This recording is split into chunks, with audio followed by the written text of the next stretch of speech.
Out on the open sea, a school trip is underway. Inside the ship's cafeteria, students enjoy a moment of peace. But one girl's attention is fixed on a strange, old book. Tsuchikado Mamorei reads from an encyclopedia of monsters, a worried look on her face. The pages are filled with unsettling tales of ship ghosts and drenched spirits that are said to haunt the waters. She can't help but imagine the horrors that might lurk just beneath the waves. If she had to meet a monster, she'd prefer a more benevolent one. But her quiet obsession hasn't gone unnoticed. Another student, Fujikawa Hina, scoffs at the Yokai geek and her strange choice of reading. But the calm is broken when another student, Hanyama Rocka, suddenly feels unwell. Her friend, Fujikawa Hina, asks if she's okay as Rocka tries to excuse herself. A wave of nausea hits her hard, and Hina cries out in alarm. Rocka collapses onto the table, drawing the attention of the entire cafeteria. Hina looks on in horror, realizing what just happened. The commotion even catches the eye of a quiet boy with glasses, Ino Kayoru. Hina notices him watching, a flicker of embarrassment crossing her face. But her attention snaps back to Rocka, who's now on the floor apologizing through tears. Shaking off her own discomfort, Hina rushes to her friend's side, insisting she'll help. But then Tsuchikado Mamorei steps forward, offering to help clean up the mess. She even has a plastic bag on hand, though Hina seems to refuse the offer. Mamore's eyes gleam with an intense, almost desperate need to be useful. She suddenly dashes off, promising to grab a bucket and a rag for them. Hina is left fuming, wondering what the strange girl's deal is. Another student, Shihara Momo, smirks, calling Mamorei a yakunitachi, someone who's always desperate to help. A boy named Kinoshida Masatsugu scoffs at the transfer student's eagerness. But then, in a bizarre twist, Kinoshida himself suddenly bolts from the room. His friend, Ada Satoshi, simply remarks that Kinoshida is up to his usual schemes. Unaware of the gossip, Mamorei races down the corridor on her mission. But in her haste, her foot suddenly slips on the polished floor. She lets out a small cry, stumbling forward and losing her balance. Just before she can fall, a hand reaches out to steady her. A boy named Nekazaka Kairu, flanked by two friends, asks if she's okay. He smiles charmingly, telling her it's his duty to be kind to girls. But one of his companions, Kurikawa Anna, jealously pulls him away. Mamorei quickly thanks them and hurries on, escaping the awkward encounter. This brief commotion, however, has not gone unnoticed by others in the hall. Two students from Class 2A, Hanazono Murai and Emikawa Makoto, watch with cold expressions. Mamorei pauses further down the corridor, trying to brush off the incident as nothing. She continues down the hall, looking for a supply closet or restroom. Mamorei reminds herself she needs to hurry back to the cafeteria. But her path is suddenly blocked by a hand slamming against the wall. It's Kinoshida Masatsugu, telling her that Rocka is already being taken care of. Mamorei can only stare, confused by his sudden appearance. He then says he has a favor to ask of her instead. Without waiting for an answer, he grabs her arm and insists she come with him. He pulls the startled girl along, ignoring her protests. He leads her out onto the ship's open deck, far from the others. With a chilling smile, he remarks on how she's always so eager to be useful. Mamorei is taken aback, asking if he really thinks so.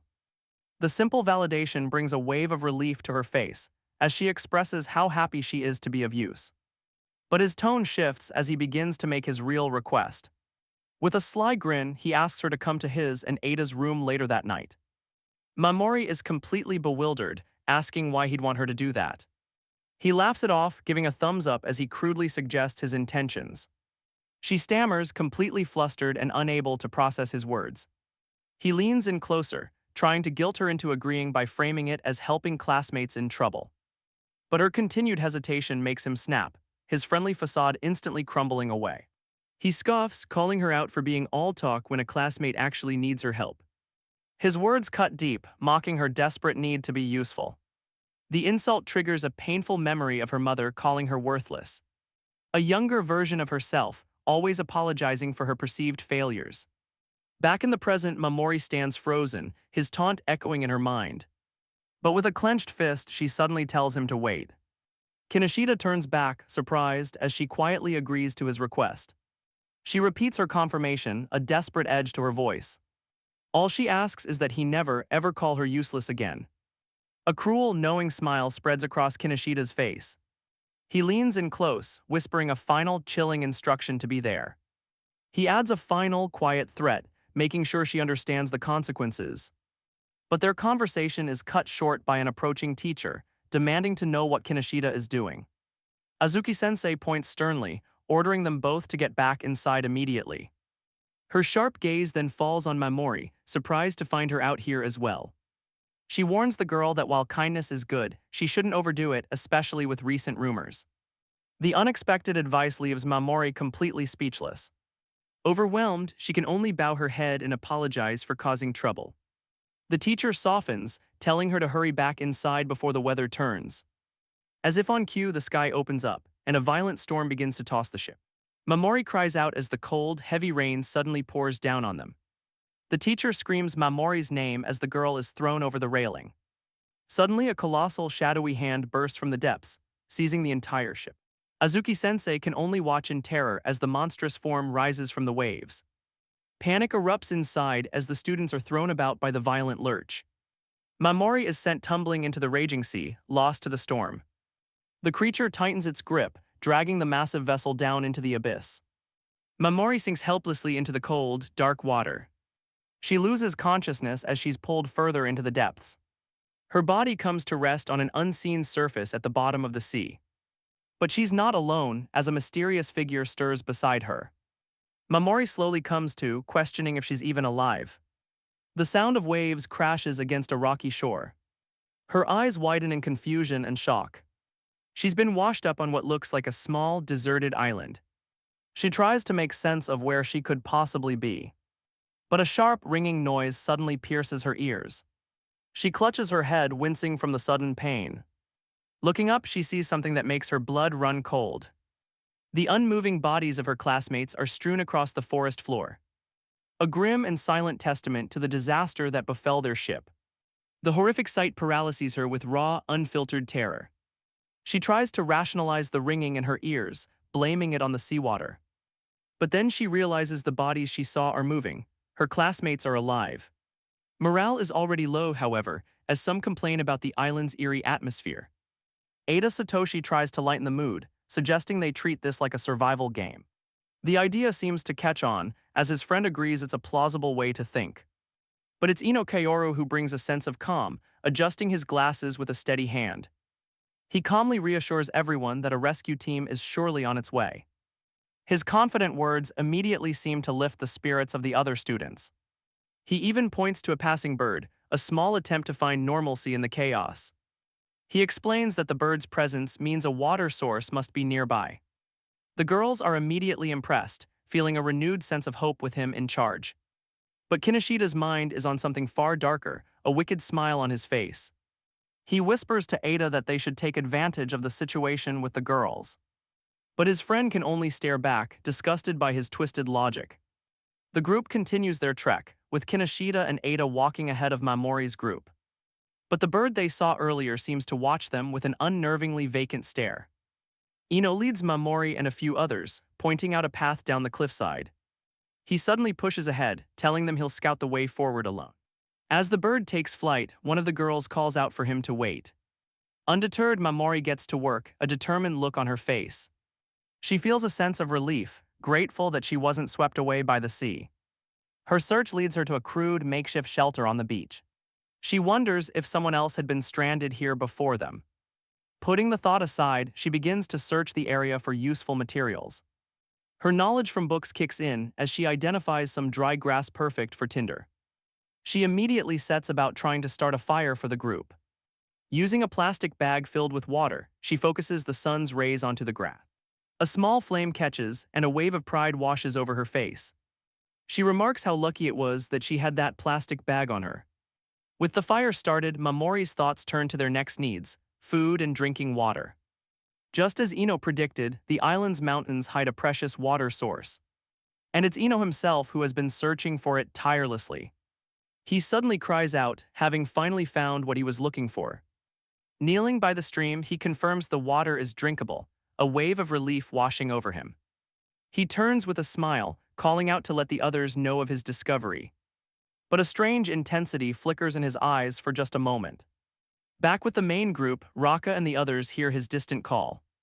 Overjoyed, Rocka grabs her friend's hand, eager to go to him. A small gesture of hope in their desperate situation. Rocka's face lights up with relief and gratitude. But their moment of hope is shattered as a flock of birds suddenly takes flight. Hina points the way, saying she can hear the sound of the river nearby. They follow the path, calling out for Ino and asking where he is. Rocka screams his name into the dense woods, her voice filled with growing panic. Suddenly, another girl stops, feeling a strange drop on her face and wondering if it's rain. Her eyes widen in horror as she realizes what it really is.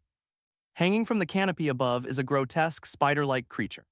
Rocka is paralyzed by the horrific sight, unable to process what she's seeing. Dangling from the monster's grasp is the lifeless body of Ino Kaoru. The students can only scream, paralyzed by the sight of the creature. Hina immediately grabs Rocka's hand, trying to pull her to safety. She looks back in frustration, yelling for her friend to hurry up. But Rocka remains frozen in place, telling Hina to wait. In her panic, Rocka's foot catches on the uneven ground. She stumbles and falls hard, crying out as she hits the forest floor. Back at the camp, Mamorei hears the distant screams, her torch held high. Meanwhile, Kinoshida is already sprinting away, abandoning the group entirely. He runs in a blind panic, screaming about what he just witnessed. Mamorei's head whips around as she hears the desperate cries for Rocka to get up. Rocka cries out that her leg is caught in the monster's sticky thread. Hina pulls with all her might, but her friend is completely stuck. As the creature descends, she realizes the thread is impossible to break. A wave of pure terror washes over Hina's face. In the chaos, her grip on Rocka's hand suddenly slips. Rocka can only stare in disbelief as her friend lets go.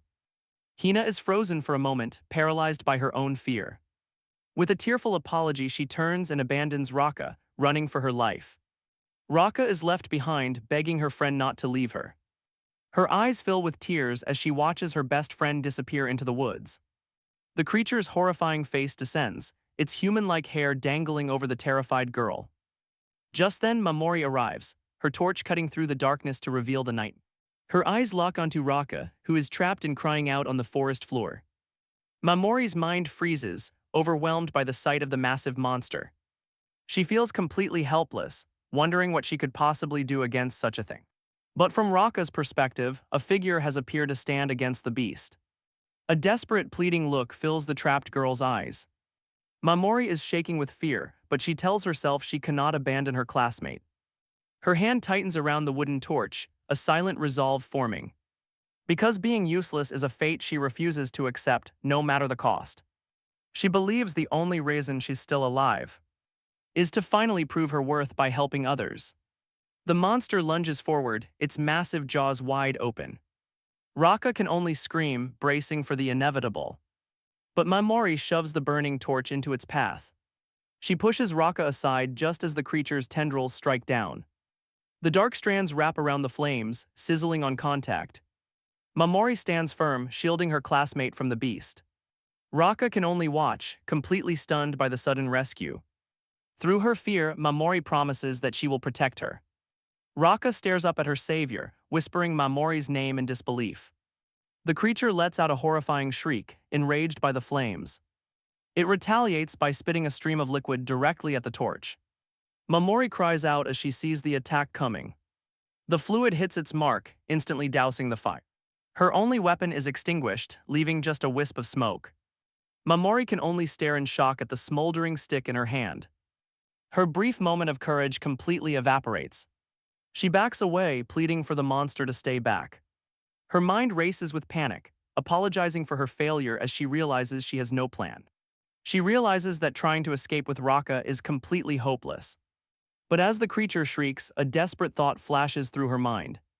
She suddenly remembers a page from her monster encyclopedia. A passage about a yokai that specifically preys on young men. Looking at the monster's human-like features, an idea begins to form. In a shocking move, Mamorei starts to remove her school shirt. She quickly unbuttons the uniform, much to Rocka's surprise. Rocka cries out her name, completely baffled by what she's doing. But Mamorei simply looks down and tells her to undress as well. With a new sense of urgency, she repeats the strange command. Rocka can only stammer in confusion, asking why she would do such a thing. With the monster looming, Mamorei simply insists that they have to hurry. Rocka hesitates for a moment, clutching herself in fear and uncertainty.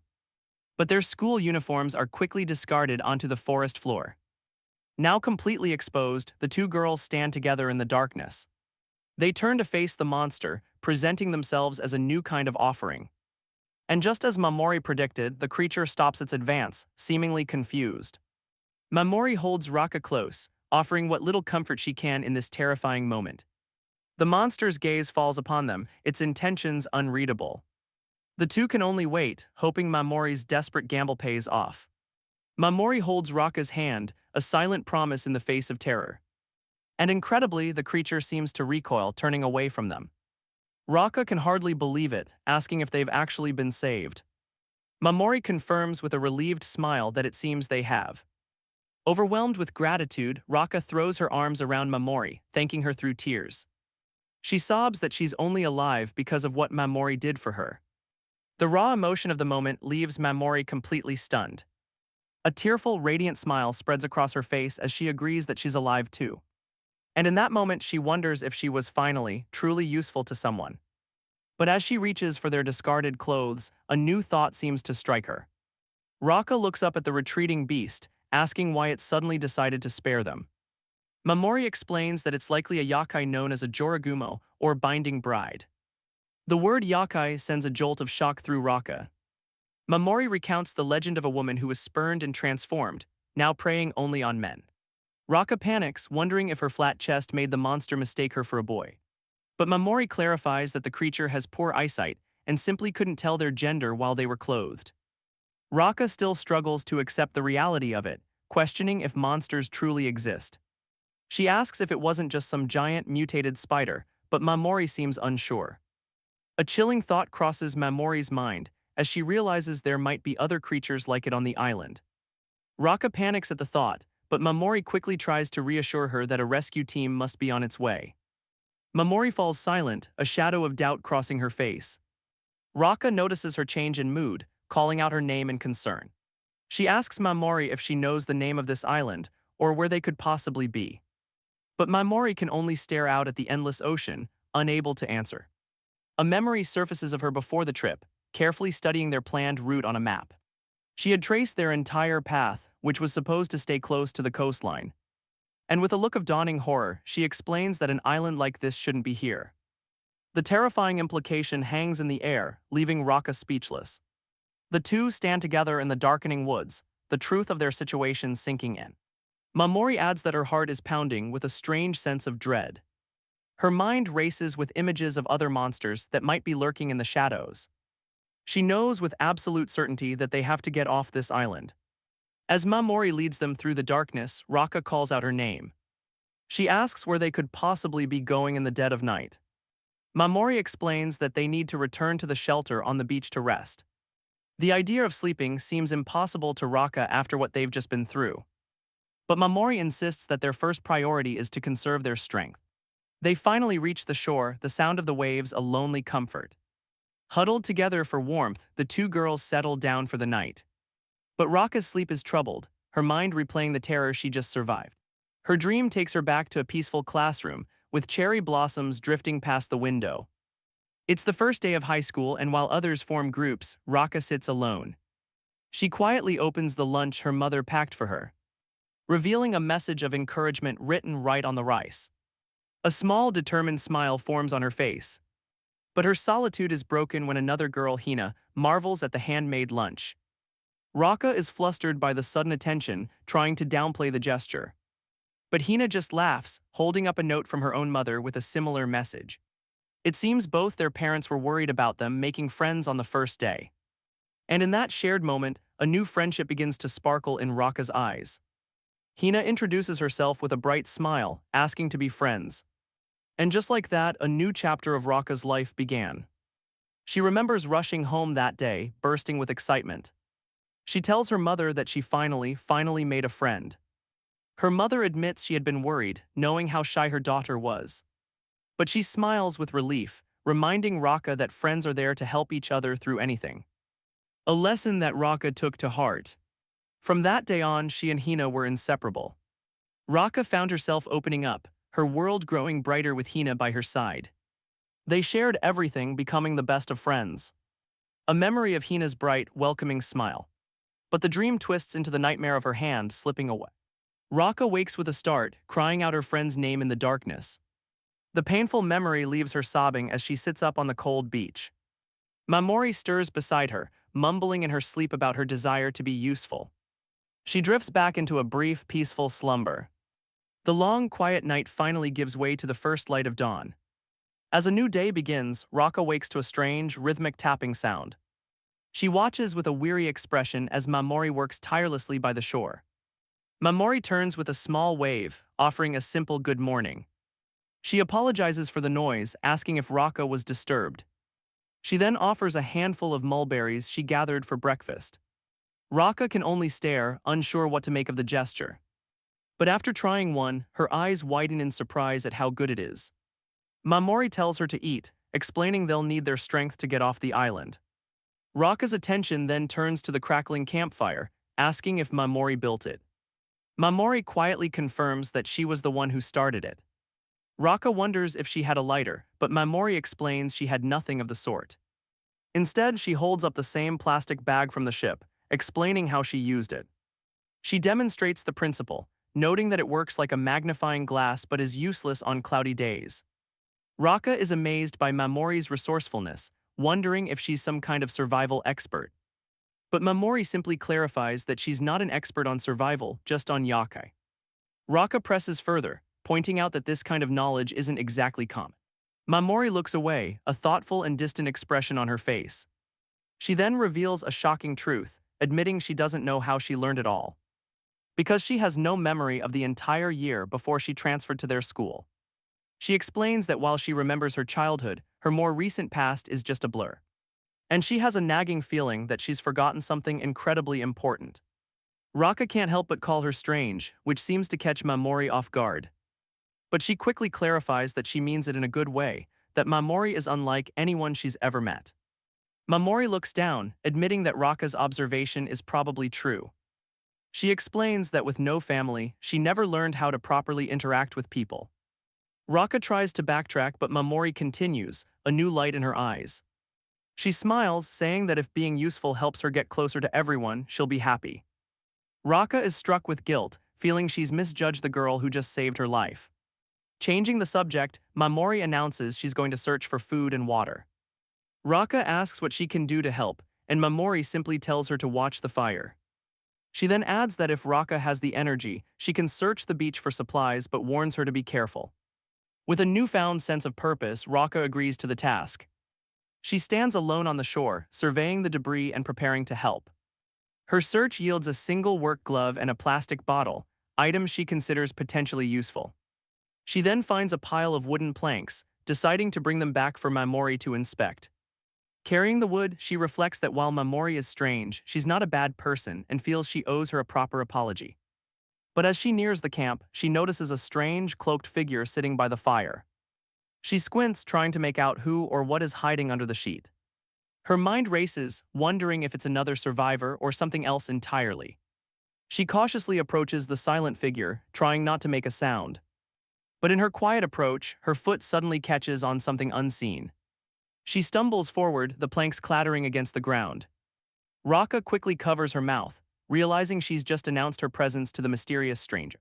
The sound of her fall immediately draws the attention of the cloaked figure. The planks she was carrying clatter loudly across the sand. Rocka's eyes widen with a jolt of pure, unadulterated fear. The sheet begins to move, rustling as the thing beneath it stirs to life. It throws back its disguise, revealing a grotesque pig-like face with tusks and a lolling tongue. A choked gasp escapes Rocka's lips as she stares at the impossible sight. But she's not facing one monster but two, as a second creature reveals itself from the other pile. She's completely paralyzed, trapped on the beach with these new horrors. One of the beasts lunges forward, its massive jaws snapping open.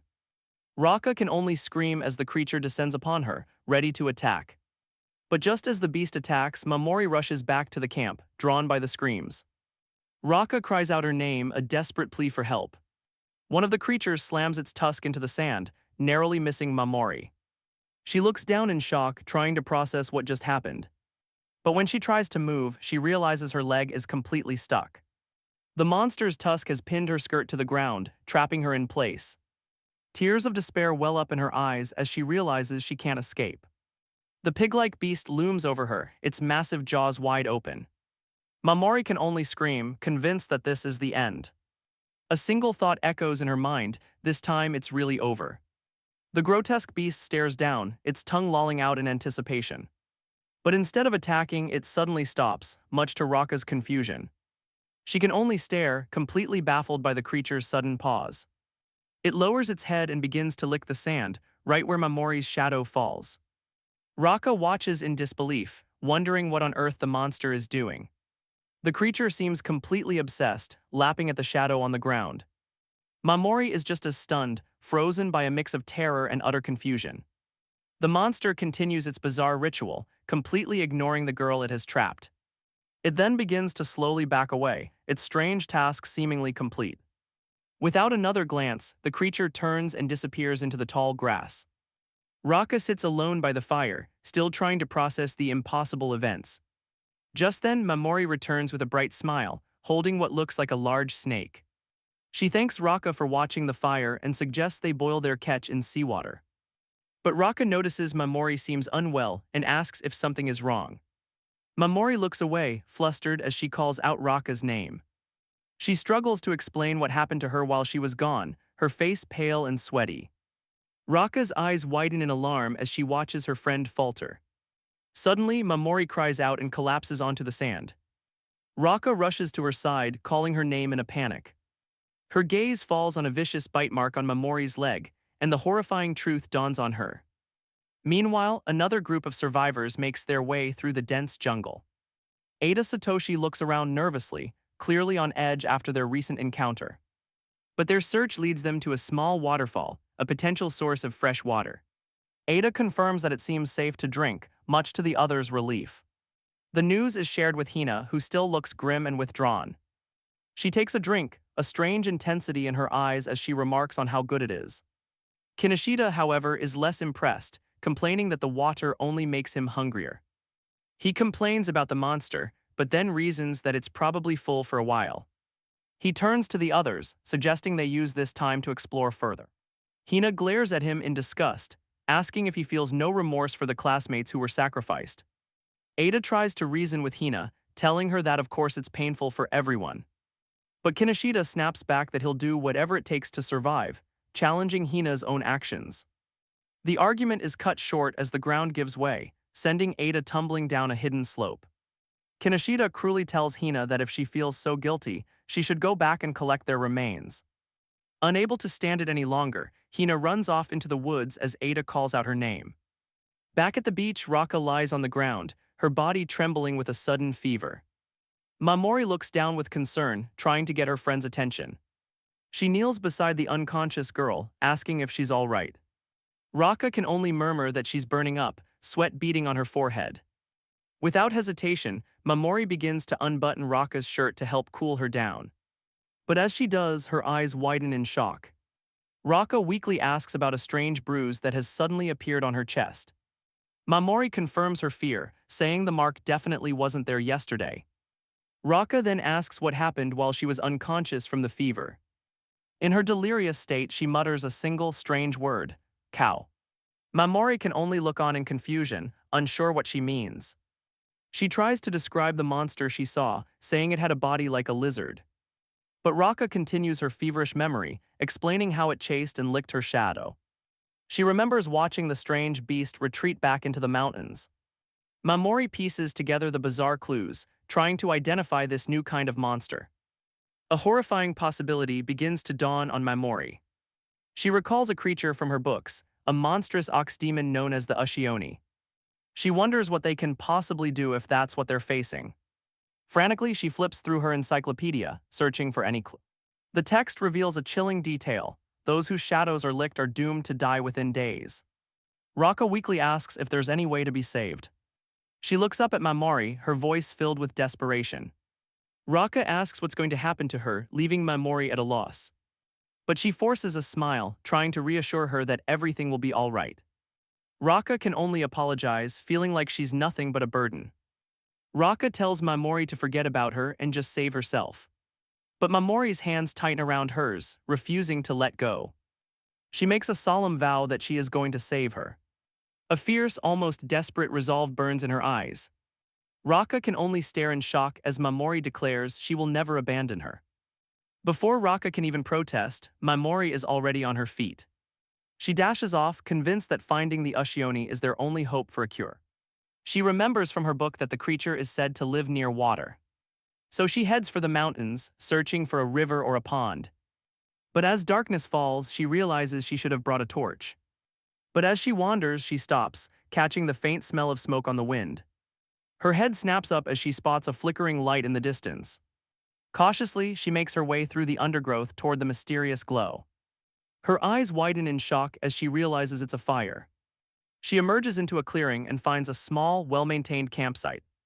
It's a surprisingly organized setup, complete with a drying rack. Fish have been carefully hung up to cure over the fire. There are even bottles and other supplies neatly arranged nearby. She approaches a makeshift shelter, wondering if another survivor is here. A new wave of uncertainty washes over her as she takes in the impossible scene. Inside the shelter, her eyes fall upon a small, framed photograph. It's a picture of a beautiful woman with a gentle, knowing smile. Mamorei is captivated, whispering to herself how lovely the woman is. But her quiet moment is shattered by a presence looming just behind her. Her eyes widen in pure, unadulterated shock. As a massive, insect-like creature lunges, its pincers snapping at her. The framed photo is sent flying, shattering on the ground. The image of the smiling woman now lies broken on the forest floor. Mamorei scrambles for cover, her heart pounding in her chest. The creature stands over her, its massive head shears ready to strike. Her mind races, identifying the creature as a kamakiri, a hair-cutting yokai. She tries to reason with it, saying that if it's a kamakiri, it should only be after her hair. A desperate plan forms as she prepares to offer her hair as a sacrifice. But the creature lunges, its massive shears snapping down towards her head. A horrifying thought crosses her mind: what if it's not just her hair it wants? She looks up in terror as the monster looms over her, ready to strike. Scrambling backwards, she tries to put some distance between them. She begs for her life, pleading with the creature not to harm her. But her pleas are met with a terrifying lunge, its shears snapping shut. Yet the final blow never comes, leaving Mamorei utterly bewildered. The creature's massive shears are suddenly caught on something. Mamorei realizes its weapon is stuck on a rock, giving her a potential opening. The monster's eye twitches with rage at its own mistake. It struggles to free itself, putting immense pressure on the rock above Mamorei's head. A new wave of terror hits her as she realizes the rock is about to shatter. Trapped and helpless, her thoughts turn to Rocka, who she's failed to save. But then her gaze falls upon the decorative pin in her hair. With a desperate resolve, she reaches up, still thinking of her friend's name.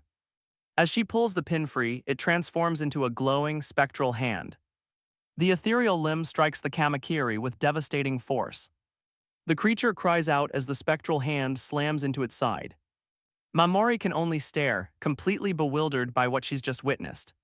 The kamakiri itself seems just as confused, wondering what that strange hand was.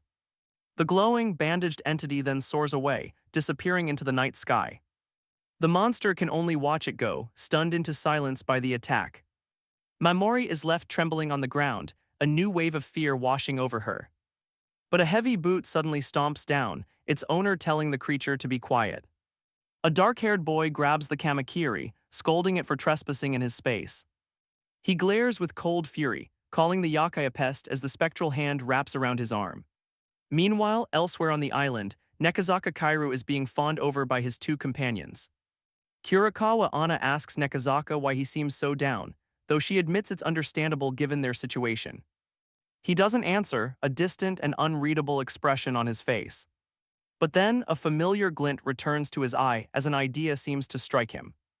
In a strange attempt to cheer him up, both girls unbutton their shirts, offering to lift his spirits. A smile spreads across Nekazaka's face as he declares his life's mission is to make girls happy, even if it drains him. He suddenly leaps to his feet, startling his two companions.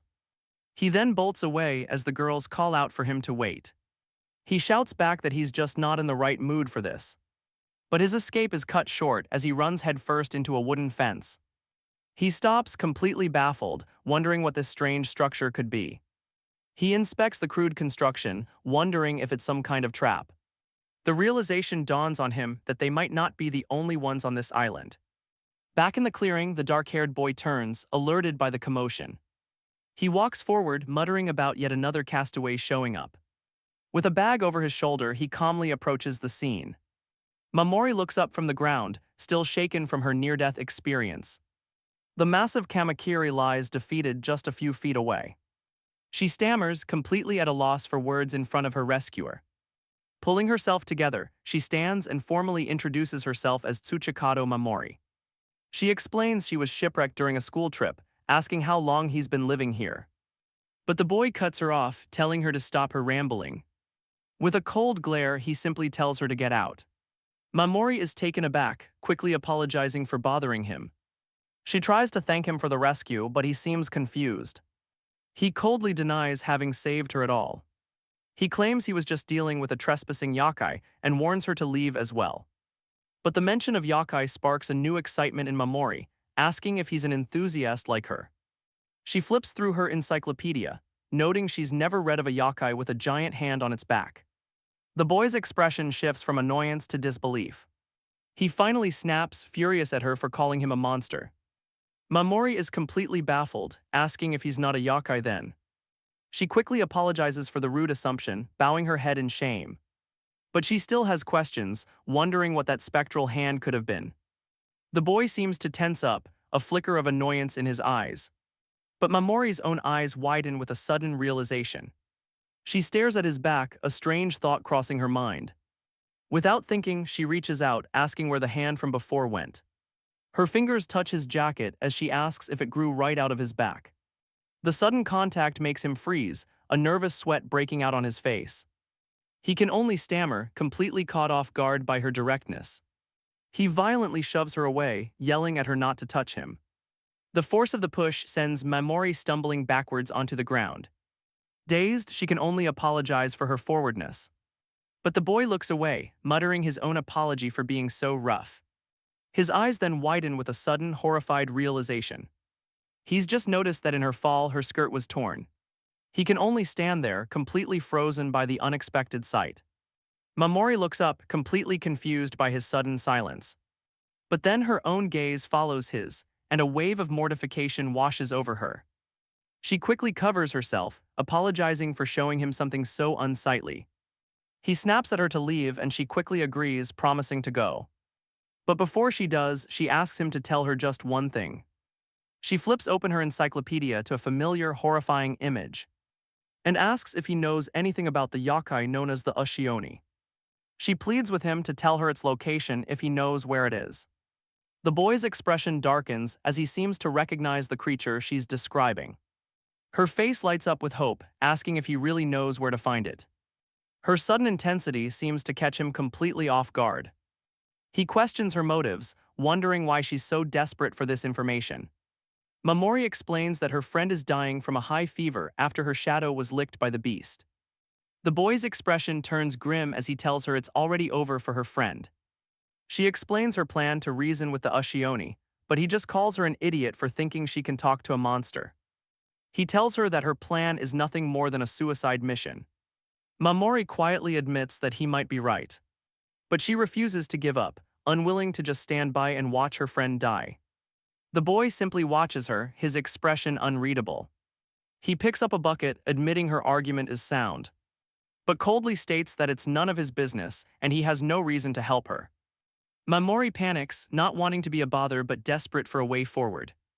As he walks away, she's left wondering what kind of merit she could possibly offer him. A sudden, desperate idea seems to flash across Mamorei's face. Her mind flashes back to Kineshida's crude proposition on the ship. With a tightly clenched fist, she makes a silent, painful decision. She calls out, begging the boy to wait just a moment longer. He stops in his tracks, turning back to face her. Annoyed, he asks what she could possibly want now. His cold gaze shows he's completely out of patience. But then, Mamorei begins to unbutton her school shirt. She asks if her body would be enough of a merit to earn his help. The boy can only stare back, completely stunned into silence by her offer. He turns back, completely caught off guard by her desperate proposition. She holds his gaze, a mix of shame and resolve on her face. The boy can only stare back, his mind reeling from the sudden turn of events. He can't help but wonder if this girl has completely lost her mind. He recalls her words that she was doing all of this for a classmate. But he questions if anyone would really go this far or if she has some other motive. An uncomfortable silence hangs between them in the desolate clearing. Mamorei looks away, her confidence beginning to waver under his intense stare. She looks back up, asking if her offer is still not enough. With a trembling hand, she asks if she's still not useful to him. The boy is completely flustered, sweat beading on his face. The bucket slips from his grasp, clattering onto the ground. He suddenly tells her to turn around, leaving Mamorei confused. She hesitantly obeys, turning her back to him. With a trembling hand, he reaches out, muttering that he'll just touch her for a moment. His hands awkwardly land on her chest from behind. He closes his eyes, a look of intense concentration on his face. Mamorei is completely frozen by the strange and unexpected contact. The boy's eyes snap open with a jolt of pure, unadulterated shock. He holds her in place, a wave of realization washing over him. His hand tightens its grip on the fabric of her clothing. Mamorei flinches, completely bewildered by the strange sensation.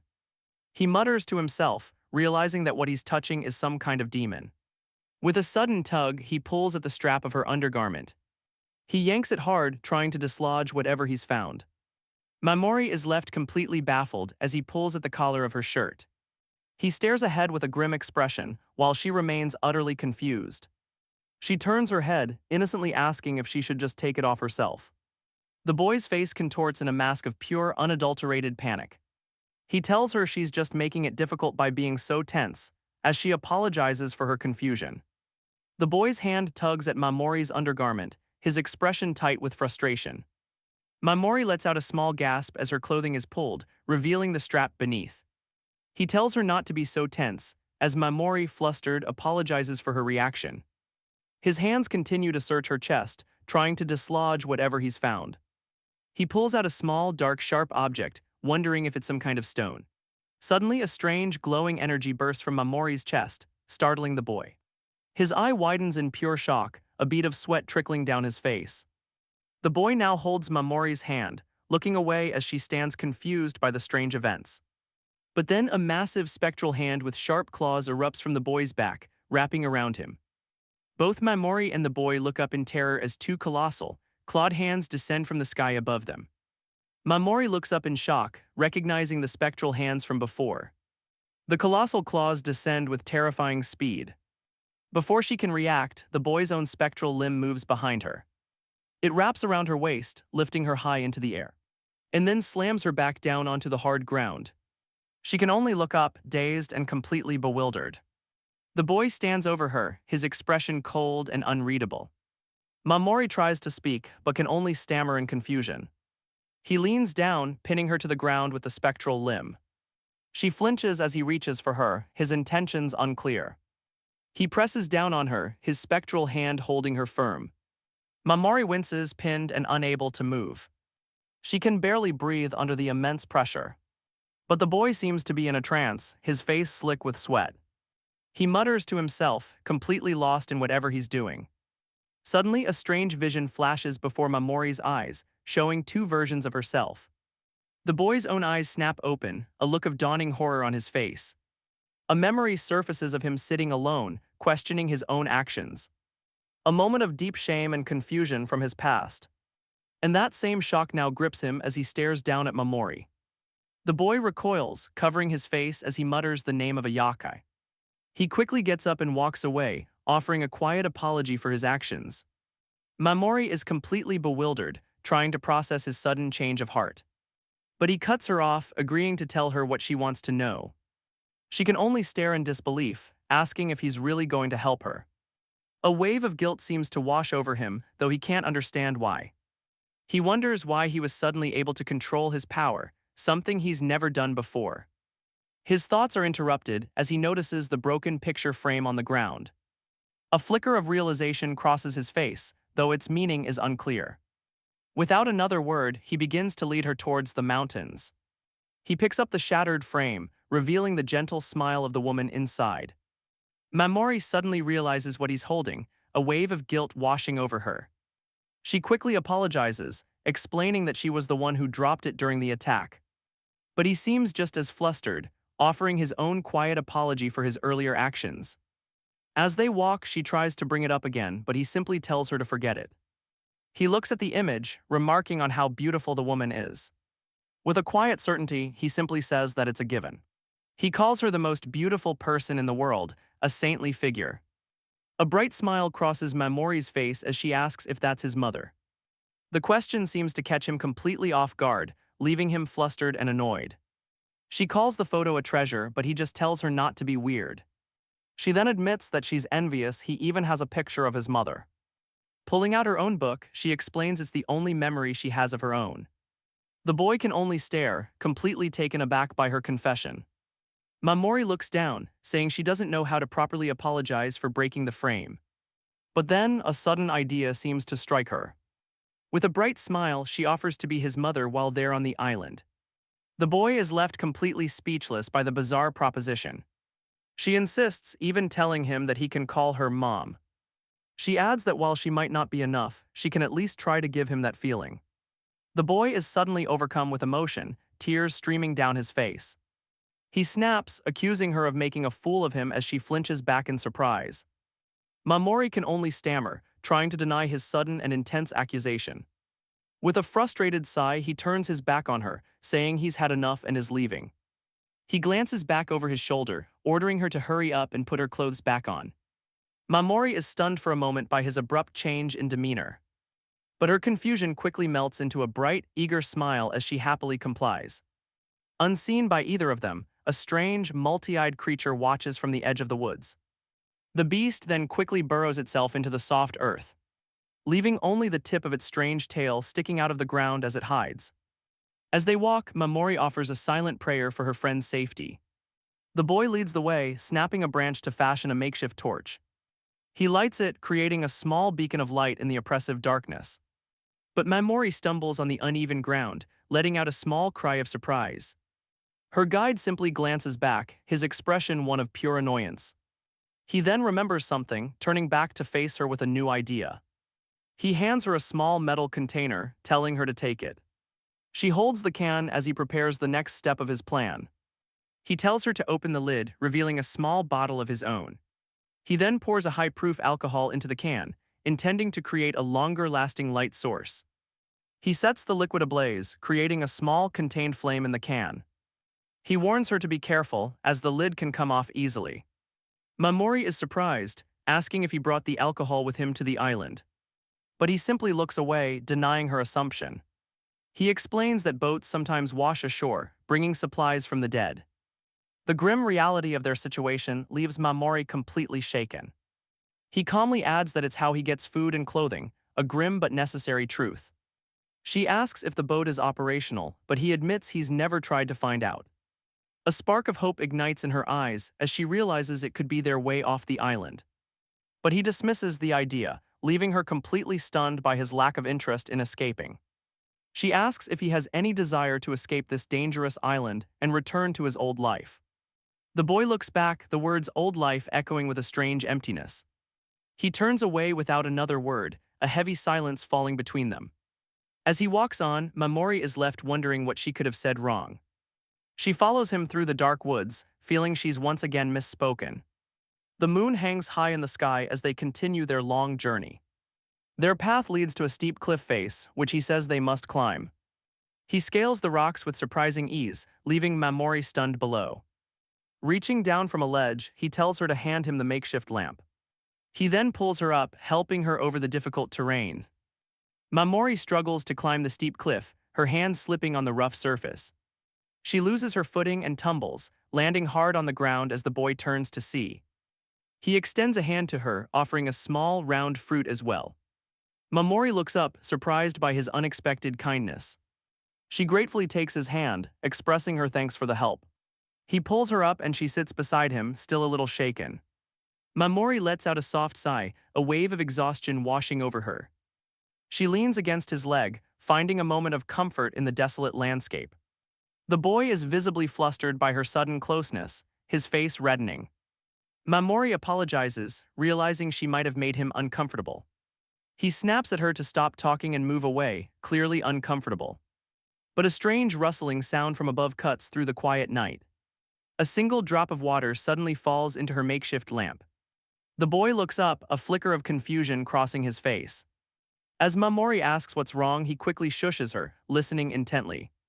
They've arrived at a large, dark body of water at the base of a waterfall. He grimly states that something has noticed their presence. The still surface of the water begins to ripple ominously. It then erupts into a violent, churning vortex.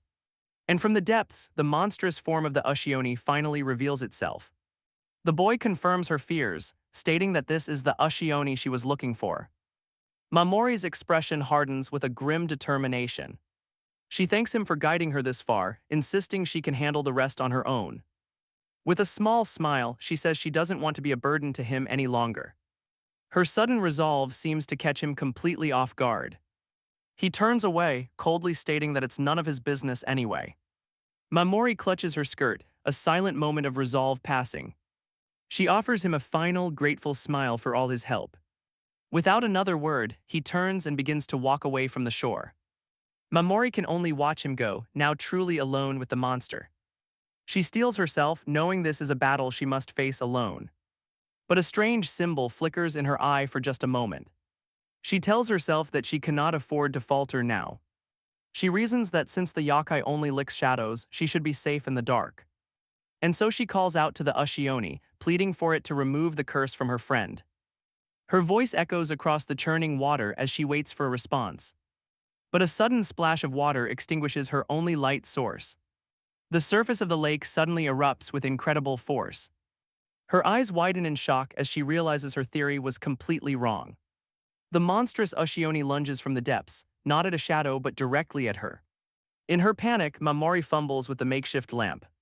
The burning liquid suddenly spills all over her uniform. Her only light source clatters to the ground, instantly extinguished. Soaked and defenseless, she looks up in pure terror. The Oshioni's massive, grotesque face looms over her. She lets out a desperate scream as the monster lunges. But just as it attacks, a hand grabs her collar from behind. Her terrified cry echoes through the dark woods, reaching the boy who had just walked away. He stops in his tracks, her voice forcing him to turn back. He hesitates for a moment, a bead of sweat rolling down his face. But he can't just leave her and begins to race back to the shore. He suddenly stops in his tracks, his torch illuminating a strange sight. His eyes widen in disbelief at what he's seeing. He realizes he's standing on something massive and slick, questioning what it could be. The Oshioni's colossal body lies dormant on the ground, far larger than he imagined. Meanwhile, a rustling in the nearby bushes signals someone's approach. Mamorei stumbles out, muttering about how terrible her luck has been. She runs through the woods, wondering why she has to suffer through all of this. Her thoughts drift to Ino, the first classmate she saw fall victim to this island.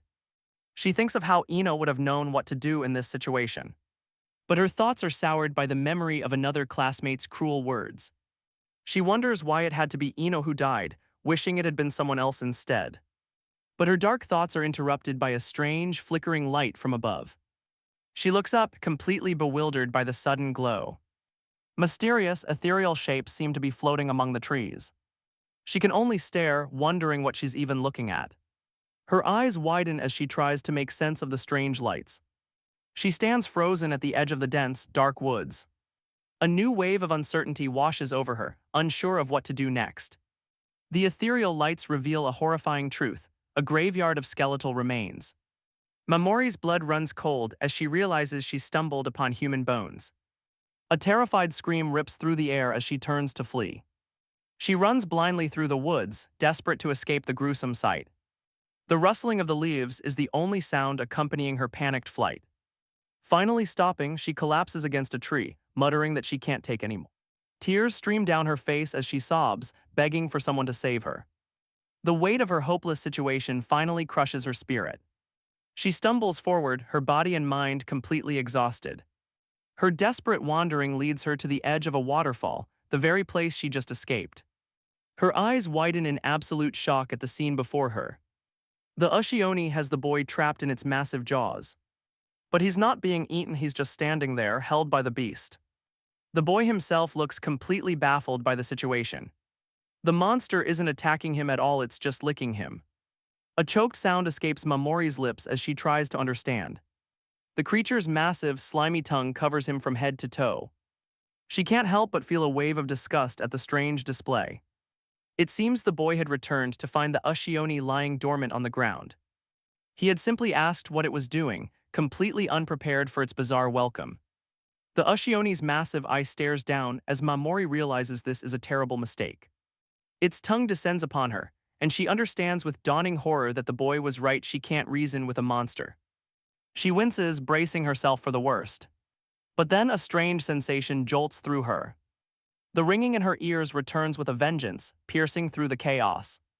A strange winged figure appears in her mind, speaking of the Oshioni's curse. It explains that killing the beast won't save her friend, and the curse will simply run its course. The voice taunts her with the terrifying reality of their situation. But it then offers a single, tantalizing sliver of hope. Mamorei's eyes widen as she remembers something, a way to be saved that she's heard of before. The voice tells her to remember what's buried deep in her mind. And as she stares at the monster's face, a strange familiarity washes over her. She stammers, wondering if this creature is somehow connected to her past. But her thoughts are cut short as the Oshioni's massive tongue suddenly wraps around her. It lifts her off the ground, pulling her closer to its gaping maw.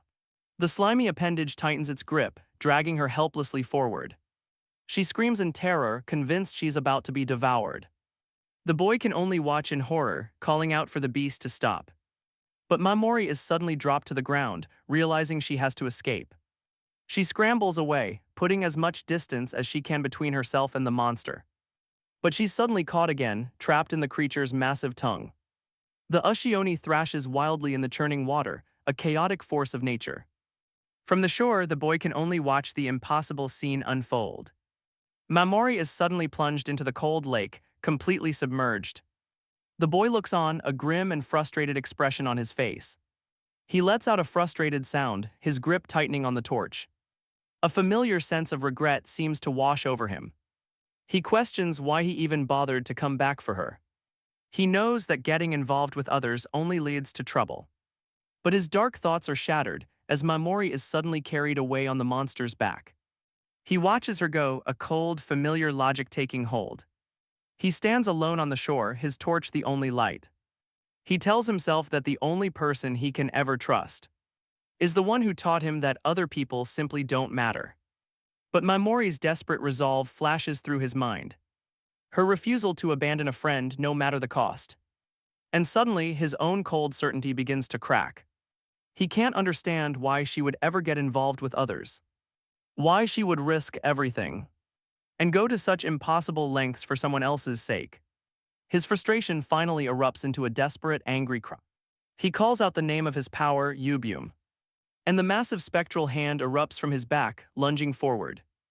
Mamorei can only watch in shock as the colossal limb strikes the Oshioni.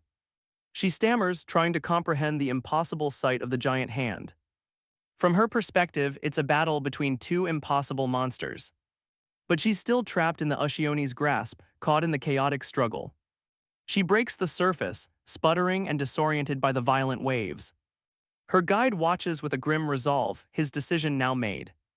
Mamorei slumps forward, completely at the mercy of the thrashing beast. The spectral hand slams into the Oshioni, a desperate last-ditch effort to save her.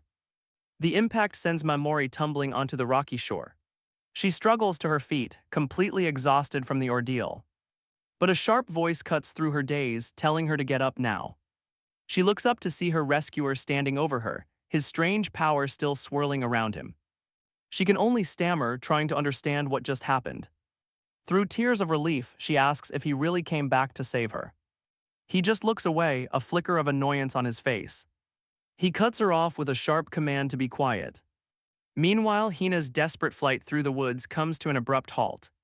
She stops in her tracks, shocked to see Mamorei is still alive. Her attention then shifts to the strange boy standing beside her.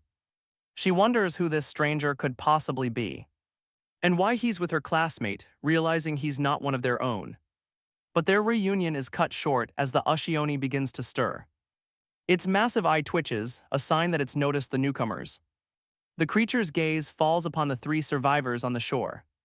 The boy immediately shouts a warning, realizing it's about to attack. He shoves Mamorei out of the way, telling her to get back. She can only watch, stunned by his sudden protective gesture. He holds Mamorei back as the Oshioni lunges with its massive, gaping maw. With a frustrated grunt, he keeps her behind him, his torch held at the ready. The spectral limbs of his yubium lash out, wrapping around the monster's tendrils.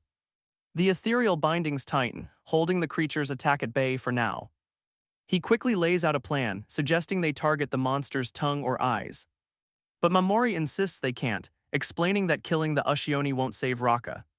He turns back, demanding to know how she could possibly be so sure of that. But a sudden realization flashes in Mamorei's eyes, a new idea taking hold. She believes that with the alcohol he's carrying, they might have a chance. Apologizing in advance, she suddenly reaches into his jacket, much to his surprise. The Oshioni waits below, its grotesque face turned upwards. A forgotten memory suddenly surfaces in Mamorei's mind. A shadowy figure from her past had once told her a secret about this very yokai. She holds up the bottle, explaining that the Oshioni's evil can be stopped if it's given alcohol. With a steady hand, she begins to pour the liquid into the monster's waiting mouth. From their perch high above, they offer the spirit to the beast below. Her guide can only stare in utter disbelief at the bizarre scene. He can't comprehend why this massive yokai is just calmly drinking the alcohol. Mamorei explains that when she spilled the drink on herself earlier, the monster was just trying to lick it off. The last few drops fall from the now empty bottle. The massive beast's eyes glaze over, its expression turning completely vacant.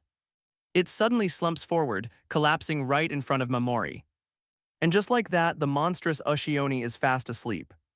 Her guide can only stare, completely unable to process what just happened. They look down from the cliff, confirming the creature is truly unconscious. He skeptically asks if this bizarre plan actually saved her friend. But Mamorei answers with a confident smile, certain that it has.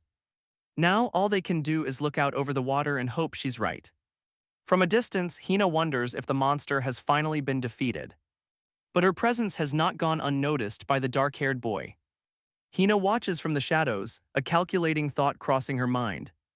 As a new day breaks over the endless ocean, the two of them begin their long walk back to the beach. He asks how she knew the secret to calming the beast, and she explains she doesn't know, saying it feels like a memory someone else gave her, leaving him completely baffled. She simply smiles, grateful that he happened to have the alcohol with him. She then apologizes for breaking his photo frame and causing so much trouble. She feels she's been nothing but a burden, while he's done nothing but save her. Her words seem to leave him at a complete loss. He suddenly snaps, questioning why she called it a memorial portrait. He coldly tells her not to assume things, insisting that his mother is still alive. Mamorei is completely flustered, stammering out a desperate apology for her mistake. But her attention is suddenly drawn to a lone figure on the distant shore. It's Rocka, waving frantically and calling out Mamorei's name with tears of joy in her eyes. Mamorei can only stare in disbelief, whispering her friend's name. Rocka rushes forward, throwing her arms around her savior in a tearful, grateful embrace. A wave of pure relief washes over Mamorei, glad to see her friend is finally safe.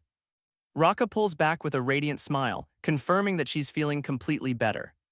She even pulls open her shirt to show that the strange bruise from the curse has completely vanished. But Mamorei tries to deflect the credit, suggesting it was thanks to her mysterious guide, leaving Rocka confused. Mamorei tries to introduce her guide, but Rocka can only stare in confusion. The boy is completely stunned by the sudden social interaction. Rocka flinches back, flustered and unsure of how to react to the stranger. Overwhelmed, the boy suddenly bolts, leaving the two girls completely shocked. He stops by his camp, his mind racing as he tries to process the encounter. Rocka turns to Mamorei, blushing as she asks who on earth that person was. Mamorei can only apologize, admitting she has no idea who he is. She turns to him, realizing she never even asked for his name. She playfully asks if his name is Mr. Whatever, but he just glares back in annoyance. He finally turns, stating that his name is Yuzure Haku. Mamorei repeats his name with a bright, relieved smile. Rocka looks on, still overwhelmed by the recent events. Mamorei explains that without Ku's help, they would both be dead by now. The stark reality of her words leaves Rocka completely stunned. But Ku just turns away, clearly uncomfortable with the gratitude. Mamorei insists, pleading for a chance to repay him for saving their lives. She asks if he will join them so they can escape the island together. With a deep bow, she formally requests his help, begging him to reconsider. Ku looks down at them, his expression cold and completely unmoved. A heavy silence falls as the two girls wait for his answer.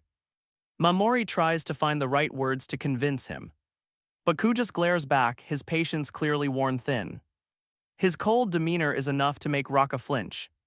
He looks away, completely exhausted by their presence. With a final turn, he tells them he prefers to be alone. Mamorei's face falls, realizing her plea was just a bother to him.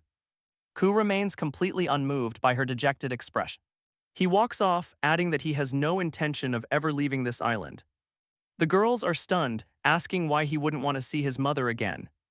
Mamorei can't understand why he wouldn't want a chance to finally go home. Ku stands in silence, his back turned to their desperate plea. Mamorei insists his mother must be waiting, but he just tells her to be quiet. He then admits with a heavy heart that he no longer has the right to see her. The confession leaves both Mamorei and Rocka completely speechless. He warns them to stay away as Mamorei desperately calls out for him to wait. But Rocka suddenly grabs her arm, holding her back from following him. She suggests that maybe it's better if they just let him go for now. With a newfound resolve, Rocka says they can handle things on their own from here. As Ku disappears into the woods, Mamorei regrets not being able to thank him properly. But a small smile forms on her face, certain that they will meet again. Rocka looks away, a little flustered by her own sudden confidence. She quickly changes the subject, telling Mamorei they need to hurry back and restart the fire. Elsewhere, another pair of survivors, Ada and Momo, stand on the shore. Momo asks where Kinoshida has gone, as Ada notes he's been underwater for a surprisingly long time. Just then, Kineshida's head breaks the surface for a moment, before he immediately disappears back into the depths. Momo can't help but be impressed, admitting he's more capable than she thought. Ada agrees that if Kinoshida can actually catch fish, he might have to see him in a new light. But his reevaluation is cut short by a sudden, awkward thought. He seems to misinterpret her admiration, forcing Momo to quickly deny having any feelings for the boy. Momo calls out to Ada, asking where he's going as he suddenly walks away. He snaps back that he's going to find something in the mountains. She can only watch him go, left alone on the desolate shore. Ada mutters in frustration, annoyed that Kineshida's small effort is already changing how he's perceived. But back at the water's edge, the surface suddenly erupts with a splash. Kinoshida emerges with a massive fish, a triumphant look on his face. Momo stands on the beach, completely stunned by his unexpected success. She approaches him in the shallows, amazed that he actually managed to catch something so large. Kinoshida remarks that they can finally eat, adding that Ada shouldn't have bothered going off on his own. But his hunger is palpable, his focus fixed solely on the meal ahead. But Kinoshida stops her, asking if she really expects to eat for free. Momo is taken aback, wondering what he could possibly want from her. He smirks, explaining that he risked his life for that fish and now expects a price. The word price hangs in the air, leaving her completely flustered. With a lecherous grin, he makes his crude intentions perfectly clear. The desolate shore stretches on, a silent witness to the island's cruelty. Elsewhere, Ada wanders through the woods, dejected and alone. He finds a strange mushroom, wondering if it's even safe to eat. He mutters in frustration, annoyed that Kinoshida is getting all the credit for catching one fish. But a new idea forms as he realizes starting a fire might be his own way to contribute. But his solitary search is interrupted by a strange sound from the bushes. He turns, a flicker of confusion on his face. His gaze falls upon a scene just a short distance away. He tries to make sense of the noise, wondering if it's some kind of animal. But his eyes widen as the horrifying truth becomes clear. It's the sound of Momo, clearly in distress. He finds Kinoshida taking advantage of her, ignoring her pleas to stop. She tries to push him away, panicked that Ada will return and see. But Kinoshida just smirks, asking if she and Ada are secretly an item. Her shock only seems to fuel his twisted excitement. Her shock turns to disgust as he asks if she and Ada aren't even friends. He leans in closer, a cruel glint in his eye as he says that's what makes it exciting. Kinoshida then forces himself on her, whispering that they should be careful not to get caught. And from the edge of the woods, Ada can only watch, whispering his friend's name in disbelief. His face contorts in a mask of pure, unadulterated horror. The mushrooms he had gathered for the group fall from his trembling hands. He stands frozen, completely paralyzed by the scene unfolding just a short distance away. A choked, furious sound escapes his lips, a curse of pure frustration. And instead of helping, Ada turns and runs, abandoning Momo to her fate. He flees through the tall grass, wondering why this is happening and blaming their delayed rescue. He clenches his fist, convinced this is all because their rescue never came.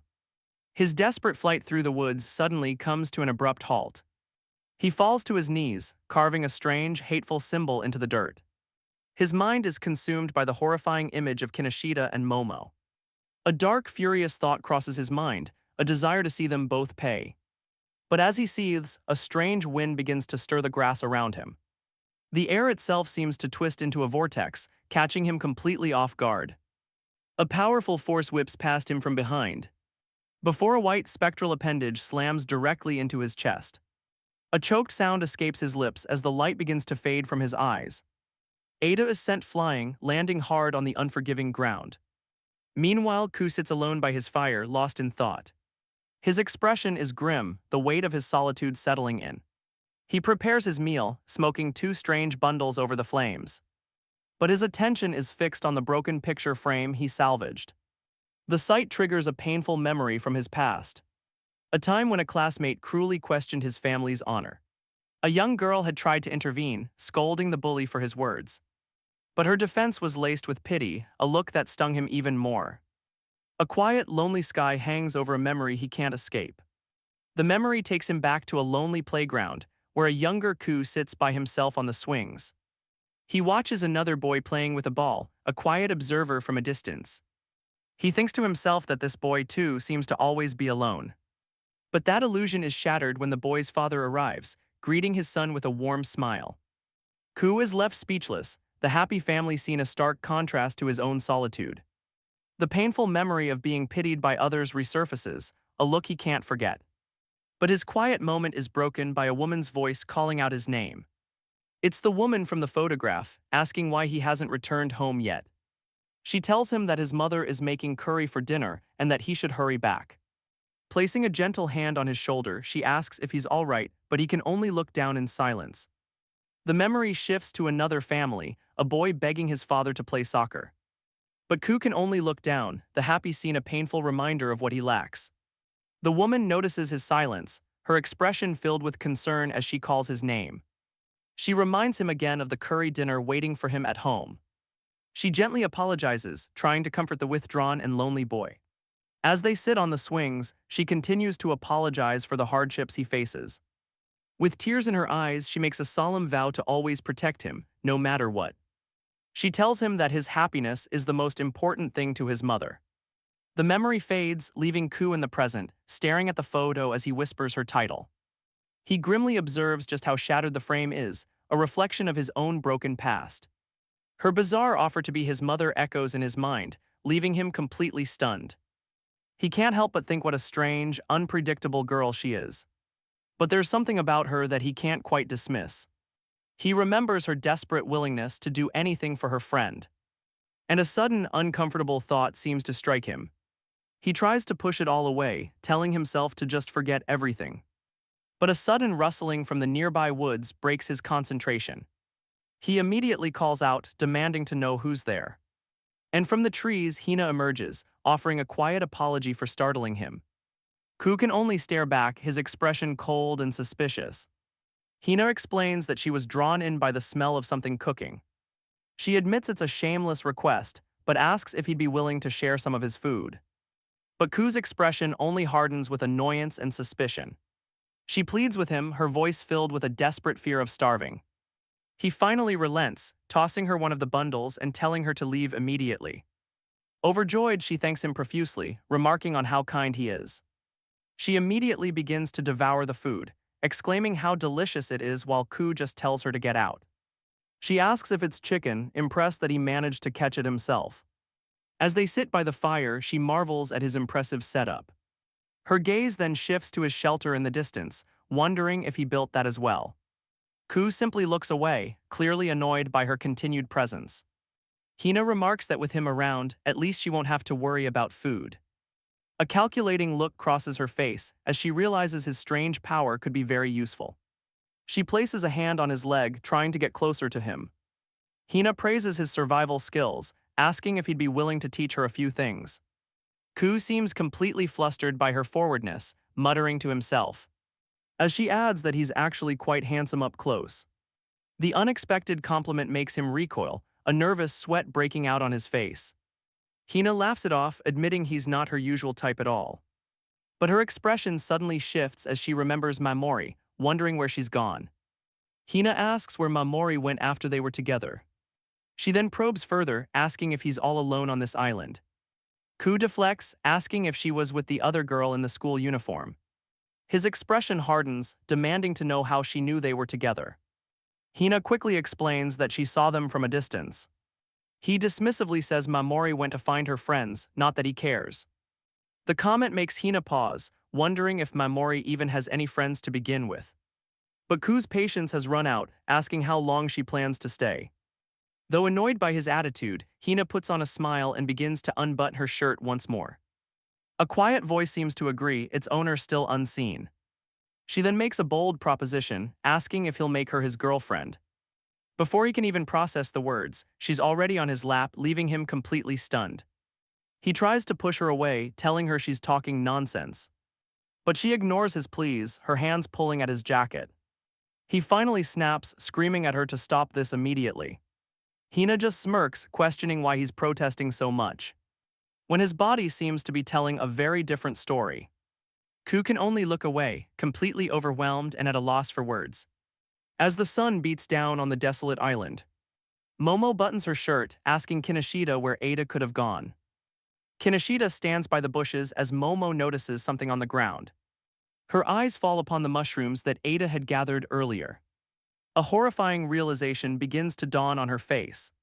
She remembers Ada saying he was going to the mountains, and realizes with a jolt of panic that he might have seen everything. Without another word, she bolts into the woods, determined to find him. Kinoshida can only watch her go, annoyed by the sudden complication. Momo races through the trees, calling out Ada's name. She desperately asks where he could have possibly gone. But her search comes to an abrupt halt as she stops in her tracks, completely stunned. She finally finds Ada standing dangerously close to a cliff's edge. She rushes forward, begging him to wait and let her explain. But as she gets closer, he turns with a completely vacant stare. A dark, twisted energy suddenly erupts from his body. The force sends her flying backwards, completely caught off guard. She can only plead for him to stop, not understanding what's happening. Her plea turns into a desperate scream as she watches the horrifying transformation complete itself. And without a word, the thing that was once Ada shoves her over the edge. He stands alone on the precipice, watching her fall without a flicker of emotion. A predatory smile flashes, revealing a set of sharp teeth. The food she was eating is carelessly tossed aside. She quickly pushes Ku down onto the ground. Hina leans in close, her intentions becoming increasingly clear. Ku's mind is a blur, unable to properly process the situation. She holds him down, her voice a soft whisper in his ear. She asks if he's just going to lie there, urging him to make a move of his own. Ku can only stare back, completely overwhelmed by her forwardness. But his daze is suddenly broken by the appearance of another girl, Kurikawa Anna. The unexpected arrival leaves him utterly stunned and confused. He demands to know what's going on, completely bewildered by her actions. But Hina just leans in closer, a sly smile on her face. She takes his hand, guiding it forward, and places it on herself, inviting him to make a move. Ku can only stare back, his mind completely short-circuiting. But then, in a shocking and desperate move, he suddenly bites down hard on her shoulder. Hina is left completely stunned by his bizarre and painful reaction. She thinks to herself that he was an easy mark after all. A vicious bite mark is left behind as a testament to his panic. But her victory is soured by the sharp, lingering pain of his attack. She recoils in pain, calling his desperate move disgusting. But his grip only tightens, her own strength no match for his panic. A flicker of frustration crosses her face, her plan clearly not going as expected. But she tells herself she has to endure this, convinced she can't survive on the island alone. Ku's hand trembles, his mind racing to process the situation. Hina's strategy suddenly shifts as she pleads for him to protect her. The sudden change leaves Ku completely bewildered, unsure of what she wants. But his confusion only deepens when another girl, Kurikawa Anna, appears with a similar offer. Hina joins in, a desperate smile on her face as she repeats her plea for protection. Ku is trapped between them, completely overwhelmed by their bizarre and coordinated advance. Ku is completely stunned by the sudden turn of events. He violently shoves Hina away from him. She lands on the ground, asking what's wrong as he walks away. She asks if he's not going to do anything, but he just says he understands now. With a cold glare, he tells her he can see her true intentions. The comment leaves Hina completely stunned and at a loss for words. He accuses her of only getting close to him so she could use him for protection. He admits that he thought something was strange about her from the start. As she tries to deny it, he simply tells her to stop lying. His cold dismissal leaves her completely speechless. Hina clicks her tongue in frustration, finally admitting that he's right. Ku scoffs at her shallow thinking, leaving Hina to demand what he means by that. She can only seethe in frustration as he remains completely unfazed. Hina suddenly lashes out, questioning his quiet and gloomy demeanor. She recalls his earlier awkwardness and painful bite, a new insulting idea forming in her mind. She then asks if he's never been with a girl before. Hina presses the issue, asking if her guess was correct.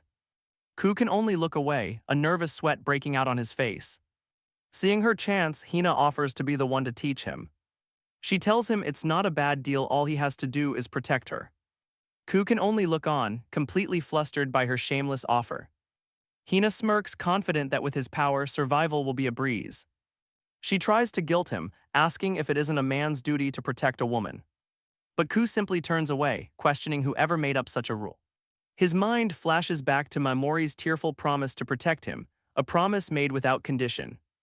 He realizes Mamorei's desire to help had nothing to do with gender, but was something pure. With a shove, he coldly tells Hina he has no intention of risking his life for her. The blunt rejection leaves her completely stunned and at a loss for words. She grabs him in a rage, accusing him of being the one who made a move on her earlier.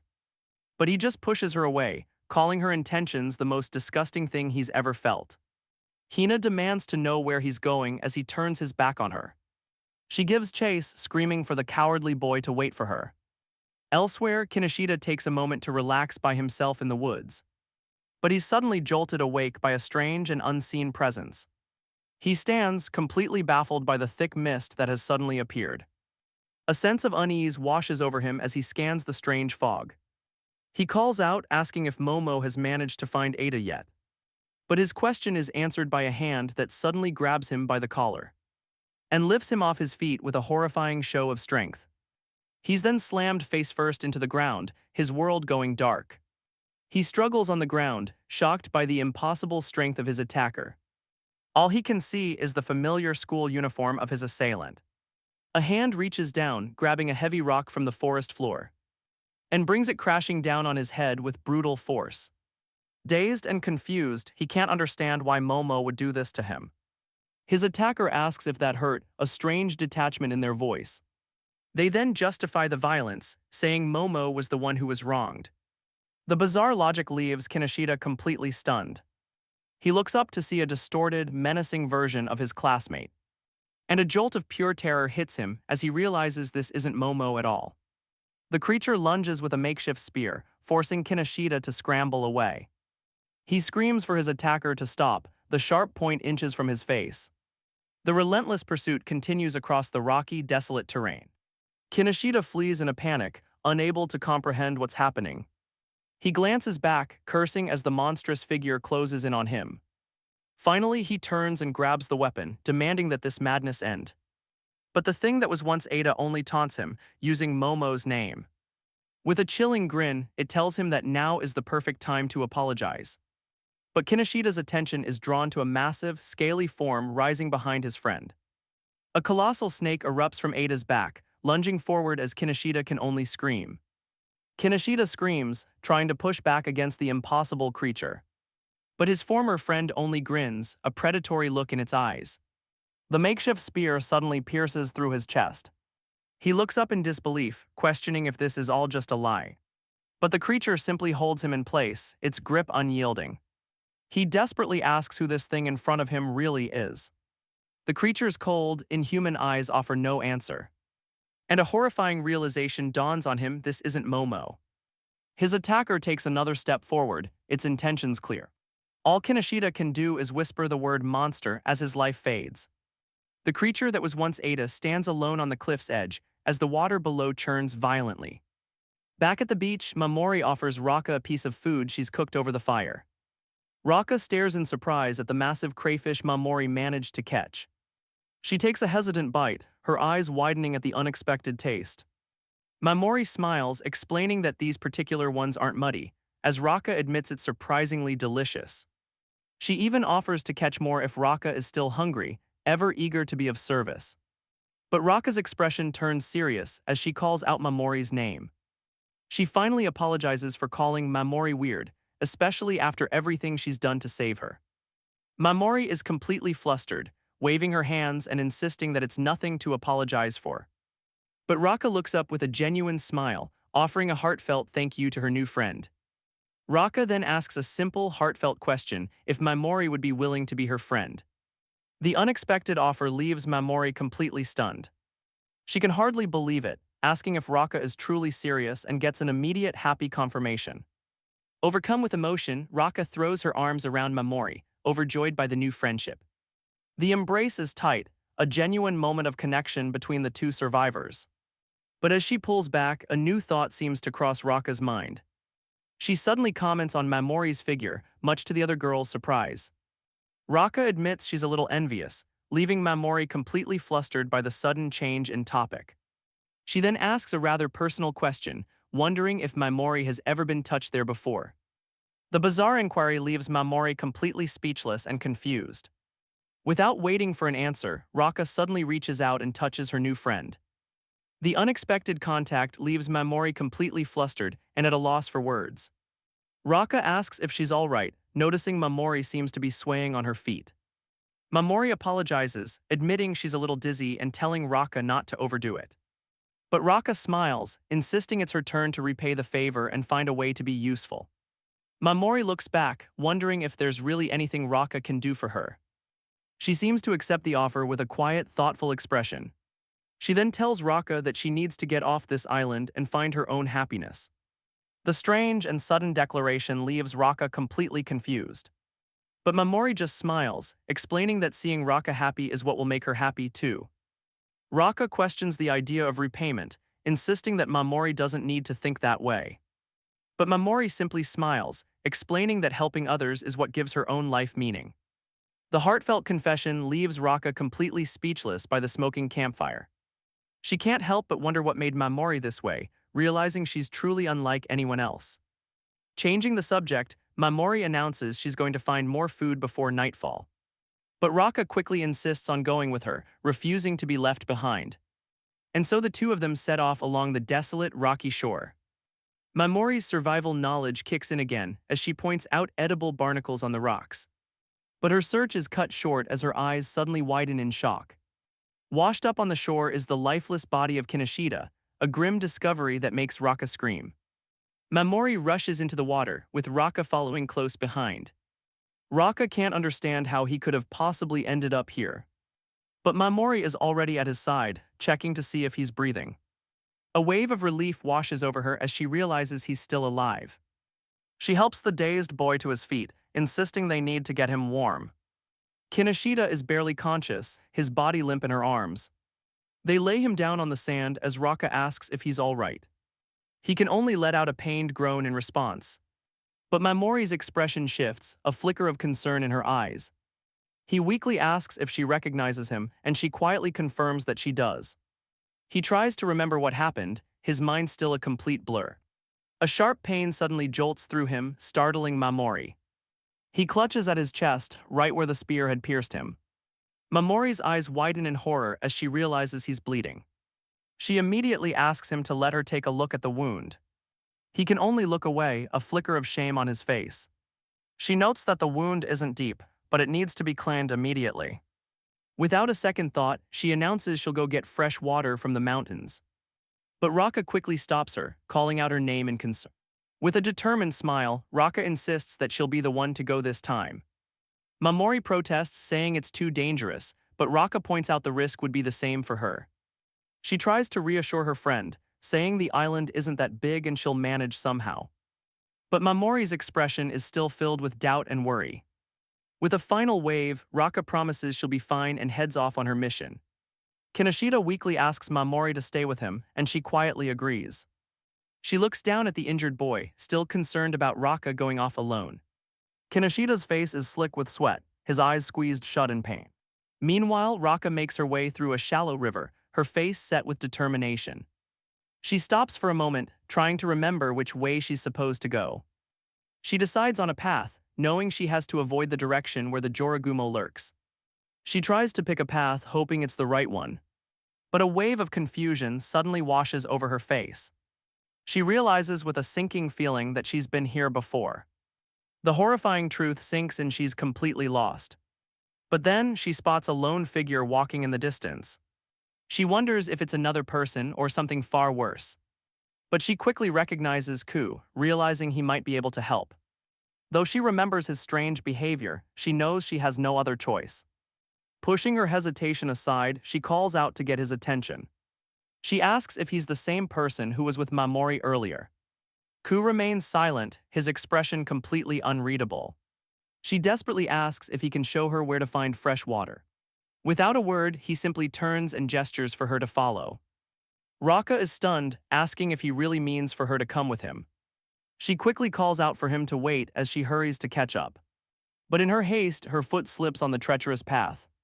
She lets out a cry of alarm as she tumbles down the steep embankment. Rocka lands hard at the bottom, crying out from the sudden impact. Her hand instinctively grabs onto a root to stop her momentum. She can only groan in pain, shaken and bruised from the unexpected fall. She desperately clings to a root, her body aching from the sudden fall. Tears of pain and frustration well up in her eyes as she tries to pull herself up. But as she looks up, she sees Ku standing over her and reaches out for help. Her expression of hope quickly twists into one of pure, unfiltered horror. Because the face looking down at her is not Ku's at all, but a grotesque, pig-like monster wearing his clothes. It raises its foot and brings it crashing down, pinning her hand to the ground. Rocka can only scream, trapped and completely helpless. The creature grinds its foot down, ignoring her desperate pleas. Her terrified cries echo across the desolate cliffside, unheard by anyone. Ku walks on, wondering if that girl is still following him. He lets out a frustrated sigh, questioning if she's back again. But he suddenly stops in his tracks, his attention caught by a distant sound. He realizes with a jolt that he's hearing a human voice. Back at the cliff, Rocka lies helpless on the ground. A desperate cry escapes her lips as tears stream down her face. She pleads with her attacker to stop, begging for mercy. But the faceless figure standing over her remains completely still. Rocka can't understand why this person would do such a thing to her. And then she notices the clothes, the very same ones Ku was just wearing. She recognizes the school uniform, wondering if it's one of her classmates. But the creature's face twists into a grotesque, inhuman grin. A wave of terror hits her as she realizes this is no human. It turns away, revealing a tail as she whispers the word Yokai. She can't comprehend why a monster would be wearing their uniform. Her thoughts turn to Mamorei, wishing she were here to explain this nightmare. The creature's ears suddenly twitch, its head snapping to the side. It seems to have heard something in the distance. The monster turns its head, its expression completely unreadable. And without warning, a massive tail whips across the ground with incredible force. Rocka is left alone on the ground, wondering if the monster simply ran away. But a foot suddenly stomps down with incredible force. She's sent tumbling over the edge, barely managing to grab onto a root. She desperately calls out for Mamorei, her strength quickly failing. A powerful force suddenly erupts from below, sending her flying through the air with a terrified scream. She tumbles down the unforgiving cliffside, lost in the chaos. And from the earth itself, two massive, shadowy claws begin to rise. Rocka can only watch in terror, completely overwhelmed by this new nightmare. Her mind struggles to process the impossible horrors of this island. Rocka tumbles through the air, wondering if she's even still alive. Her eyes widen in disbelief as she braces for the end. But her fall is suddenly broken by a strong, steady hand. She looks up to see Ku, who has caught her midair. Rocka can hardly believe it's the same person who was with Mamorei. He looks down at her, asking what she's doing out here all by herself. The shock gives way to a wave of pure, unadulterated relief. Overwhelmed, she throws her arms around him, sobbing that she thought she was going to die. Ku is completely stunned by the sudden embrace as he carries her through the woods. Rocka clings to him, the terror of the last few moments finally washing away. Ku looks down, his expression a mix of annoyance and confusion. Rocka quickly pulls back, offering a flustered apology for her outburst. He sets her down, but the ordeal has clearly taken its toll on her. She winces, a sharp pain shooting through her from the fall. Her legs are covered in scrapes and bruises, and her hands are raw from desperately trying to stop her tumble. Ku notes her injuries, seeing she's completely battered. He tells her there's a stream nearby where they can clean her wounds. But Rocka suddenly remembers her mission, realizing she needs to get water for Mamorei. She explains that Mamorei is tending to an injured classmate, and they desperately need his help. Ku notes with a wry smile that Mamorei is at it again, always worrying about others. The comment leaves Rocka completely confused by his familiarity with her friend. Without another word, he simply turns and tells her to follow him. Rocka quickly agrees, a new sense of hope on her face. She can't help but think that despite his cold exterior, he might actually be a good person. Back at the beach, Mamorei worries as the sun begins to set, hoping Rocka is alright. But Kinoshida suddenly speaks, remarking that someone he thought was dead is still alive. He explains that Hina had told him that person was eaten by a monster. Mamorei is shocked by the news, asking if Hina is safe as well. But Kinoshida just looks away, offering a cold and uncertain answer. He explains that Hina was with him for a while, but eventually ran off on her own. The news leaves Mamorei worried, wondering if Hina will be alright by herself. She tells Kinoshida that once he's recovered, they should all search for Hina together. Her selfless concern seems to catch him completely off guard. A small smile forms on his face as he remarks that Mamorei is a genuinely good person. He's amazed that she can worry about others even after everything she's been through. Mamorei is taken aback, questioning if he really thinks so. He asks if she's really so unaware of her own kindness, and she can only offer a quiet agreement.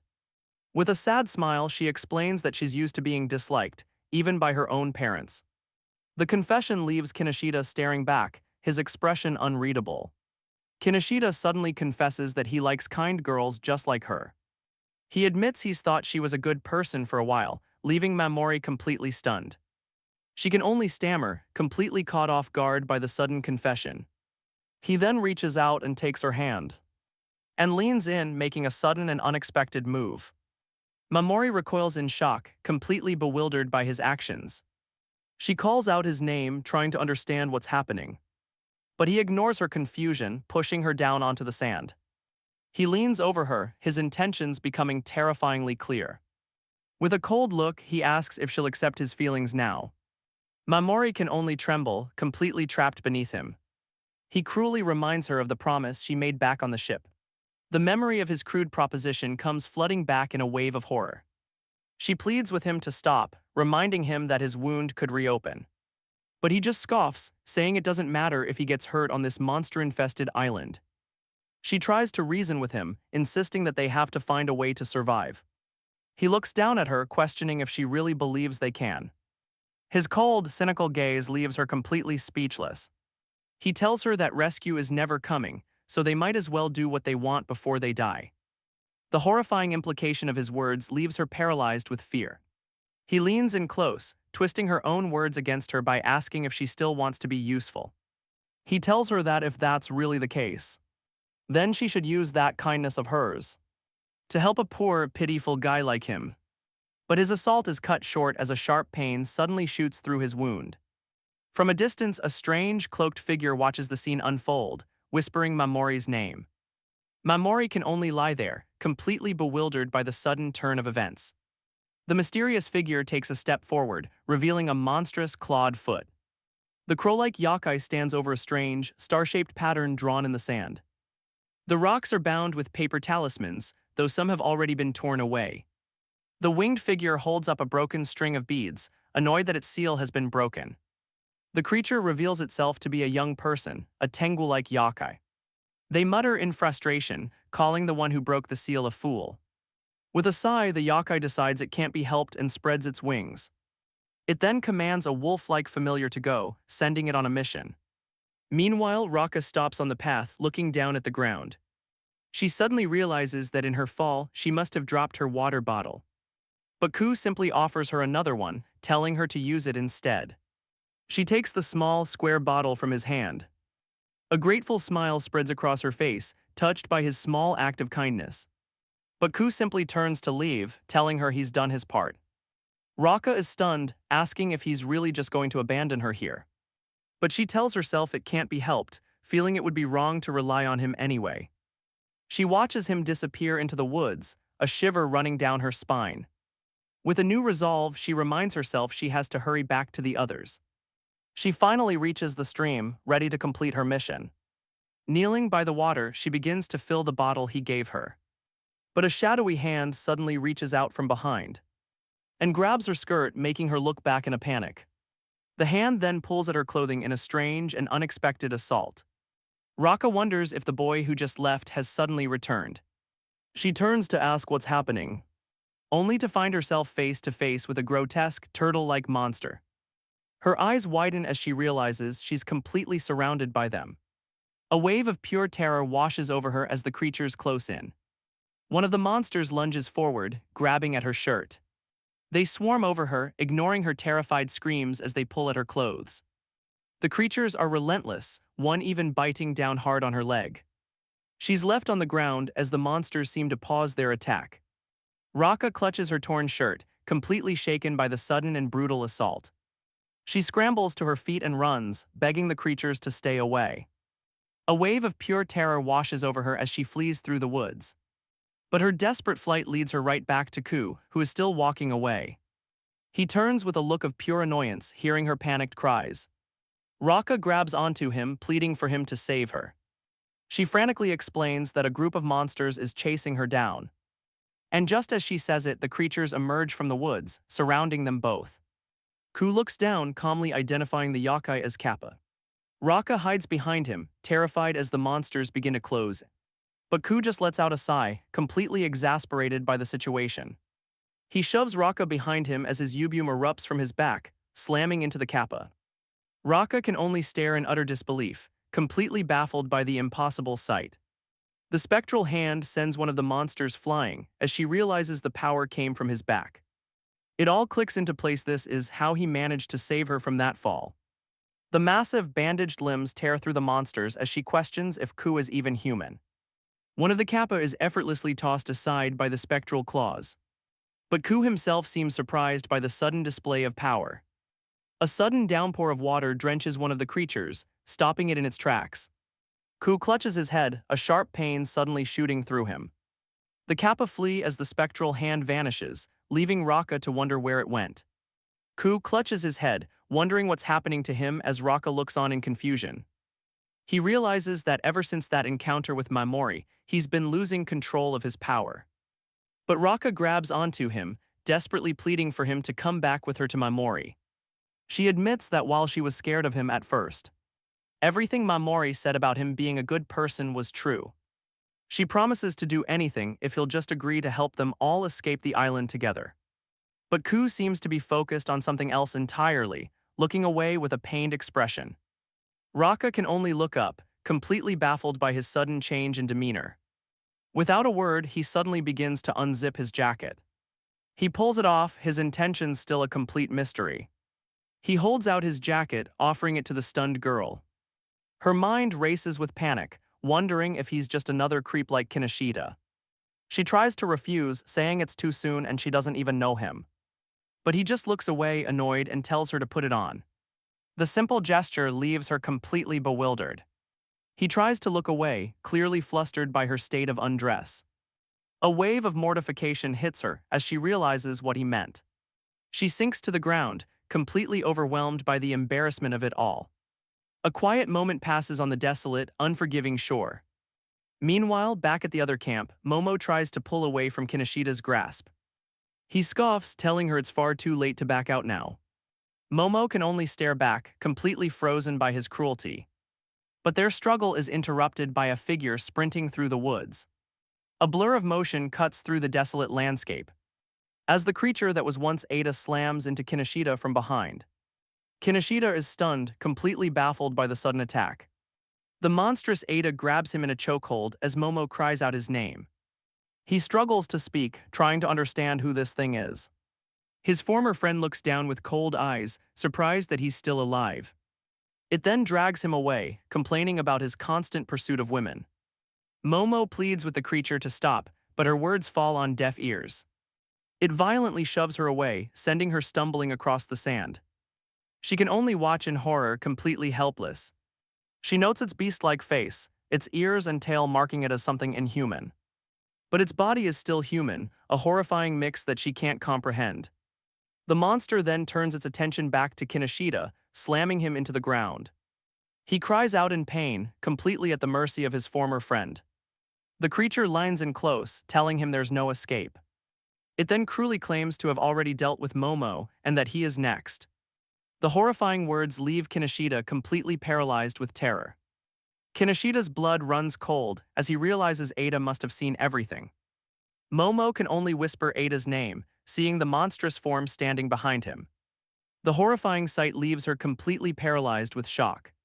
On the ground, Kinoshida can only beg for forgiveness, pleading with his former friend. But the creature reassures him with a chilling smile, promising his end won't be a simple one. It tells him that a person like him deserves a special kind of punishment. He will be made to savor every last moment of his pain and humiliation. Kinoshida desperately pleads for him to stop, promising to do anything he asks. From a distance, Momo realizes with horror that her classmate now has the face of a beast. The impossible sight leaves her completely frozen in terror. Back at the beach, Mamorei's mind races as she flips through her encyclopedia.